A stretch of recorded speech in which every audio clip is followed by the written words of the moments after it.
Bienvenidas y bienvenidos a una sesión virtual de matemáticas. Soy José Antonio Redondo y os voy a ayudar a entender las distribuciones bidimensionales y las herramientas que disponemos para su tratamiento. Lo vamos a hacer con un ejemplo del proyecto EDAD del Ministerio de Educación y Ciencia. Disponemos de los datos de 10 personas y las horas que dedican a hacer deporte a la semana y las horas que dedican a ver televisión.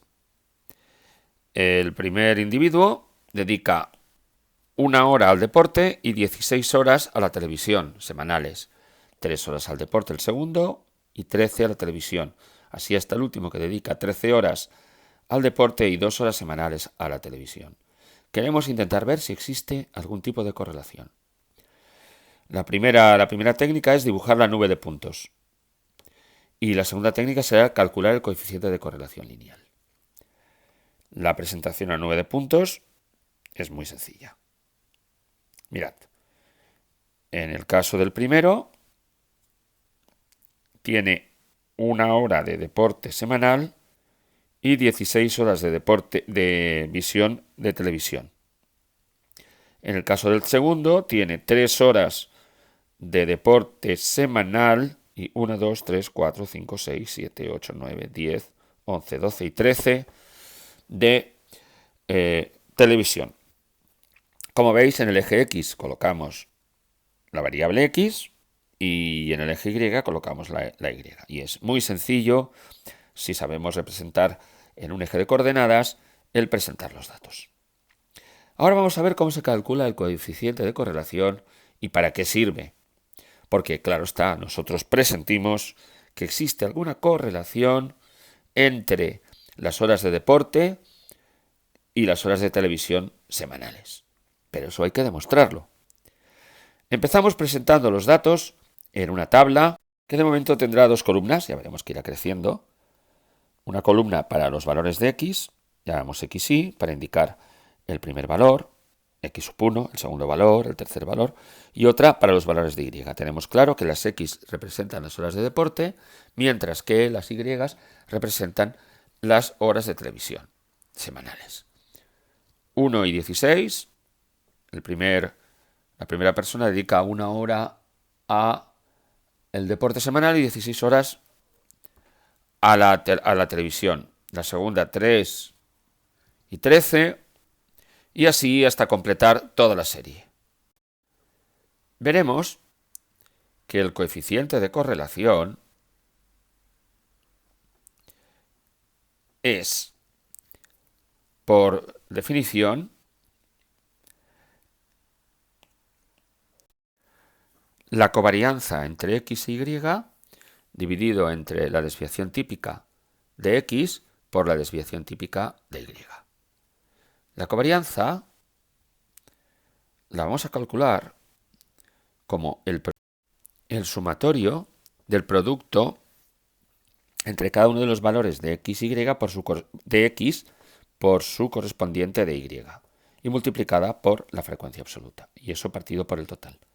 Y entonces habrá que restar a la multiplicación, al producto de la media aritmética de x por la media aritmética de y. Entonces, claro, como vamos a necesitar calcular la desviación típica de x, la desviación típica de y el producto de x y, pues vamos a necesitar unas columnas para calcular la media aritmética, o sea, necesitaremos xy por ny. Luego también necesitaremos unas columnas de xy al cuadrado por ny y así iremos calculando todos nuestros valores. En principio, vamos a calcular el sumatorio de xy e y. Este sumatorio es 78 para el caso de las xy y 80 para el caso de las y. Esto ya nos permitirá calcular la media. Recordemos que la media no es ni más ni menos, la media de x no es ni más ni menos que el sumatorio de xy por ni partido por el total. Dado que disponemos ya del sumatorio, nuestra media aritmética de x será 78 por ni. Aquí cada valor de xy está repetido una sola vez. ¿Veis? Está repetido una sola vez. No tenemos un dato de frecuencias absolutas. Está una vez solamente. Y esta n es el total de las personas. No es ningún 70. O sea que aquí sería 10. De esta manera podemos saber que nuestra media aritmética, Michana aritmética, es 7,8. De la misma manera podemos calcular la media aritmética de y, que sería el sumatorio, pero en este caso de los y, que sería 80, y razonando de la misma manera que antes, 80 partido por 10, que nos da un total de 8. O sea, ya tenemos la media aritmética de x y ya tenemos la media aritmética de y. Necesitamos también la varianza de x y la varianza de y. Para eso no vamos a tener más remedio que instituir una columna para las x sub pi al cuadrado y las y sub pi al cuadrado. Vamos a por ello. Hemos aprovechado también para escribir una nueva columna para el producto de las dos variables. Calculemos entonces x sub pi al cuadrado, que sería 1, 9, 25, 36, 64, 81, 100, 121, 144 y 169. Y lo mismo para la y, que sería 256, 256, 169, y así hasta completar toda esta columna. Calculamos el sumatorio de esta columna, de los x sub pi al cuadrado, y obtenemos 750.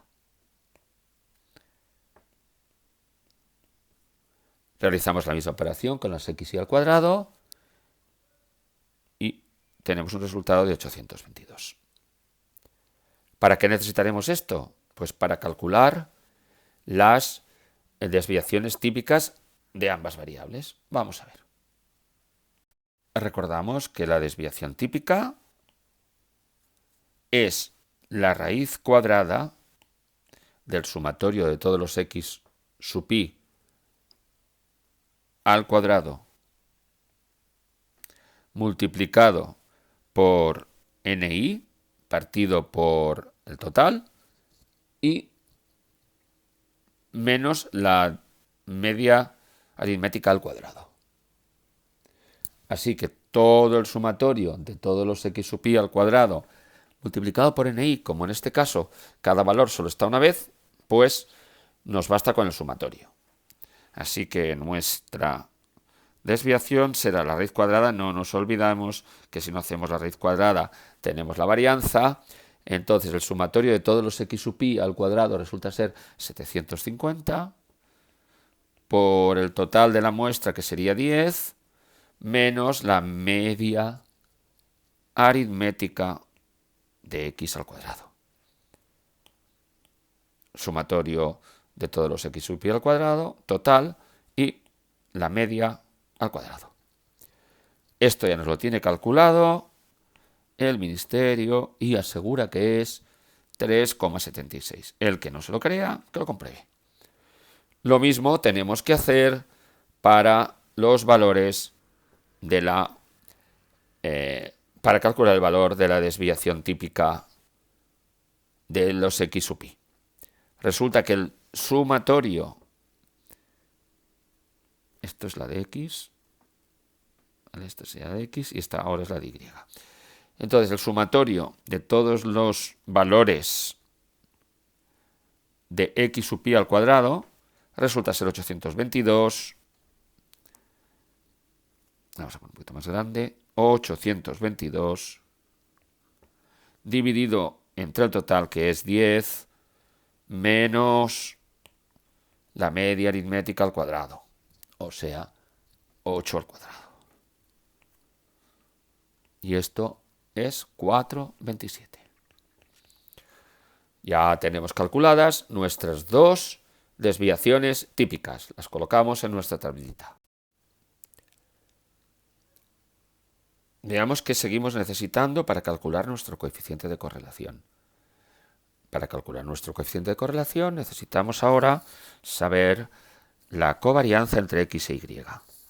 Y para saber la covarianza entre x y, sabemos que tenemos que encontrar el producto de xy por y. Pues vamos a ello. Multiplicamos cada valor de la variable x por cada valor de la variable, por el correspondiente de la variable y. Y obtenemos 16. Vamos a hacerlo en negro. 16. ¿Veis? 1 por 16, 3 por 13, 5 por 10, 3 por 13 es 39. 5 por 10, que es 50.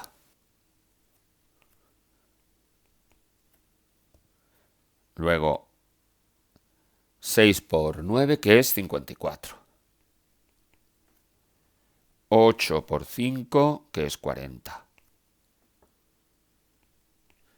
Hasta completar esta columna. Calcularemos su sumatorio y obtenemos 481.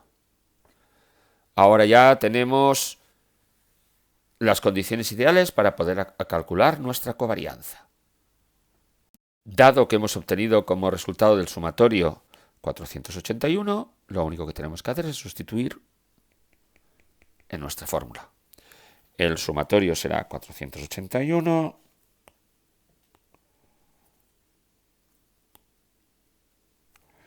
NI, como hay un valor de para cada persona, pues será 1, sin más.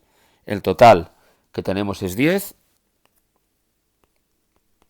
Y ahora tenemos que restarlo a la media aritmética de x, que es 7,8, por la media aritmética de y, que es 8. Y después de realizar este cálculo, obtenemos menos 14,3. A partir de aquí, solo tenemos que sustituir los datos para calcular el coeficiente de correlación de Pearson, el cual nos relaciona la covarianza con cada una de las desviaciones típicas de las diferentes variables. Así que, como nuestra covarianza es menos 14,3, lo partimos entre la desviación típica de x, que es 3,76, multiplicado por la desviación típica de y, que es 4,27. Nos da como resultado menos 0,89.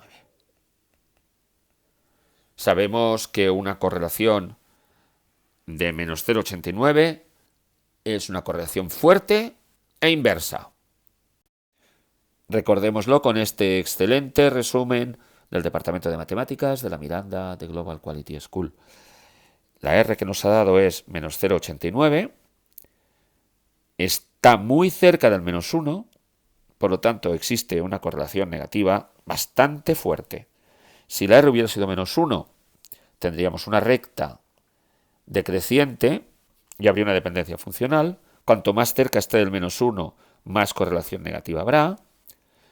Después, si la correlación fuera 0, existiría una independencia aleatoria, los puntos estarían distribuidos al azar. Y cuanto nos vamos acercando al 1, cada vez la correlación es más positiva. Si llegamos al 1, la correlación ya es funcional. Fijaos que la gráfica que habíamos obtenido en un principio al hacer nuestra representación en la nube de puntos era esta de aquí. Fijaos que se asimila bastante, habría que dibujar bien la recta, pero seguramente se asimilaría bastante a una recta de estas características. Seguramente, habría que dibujarla bien. Esto lo veremos en el siguiente capítulo de este curso de estadística bidimensional.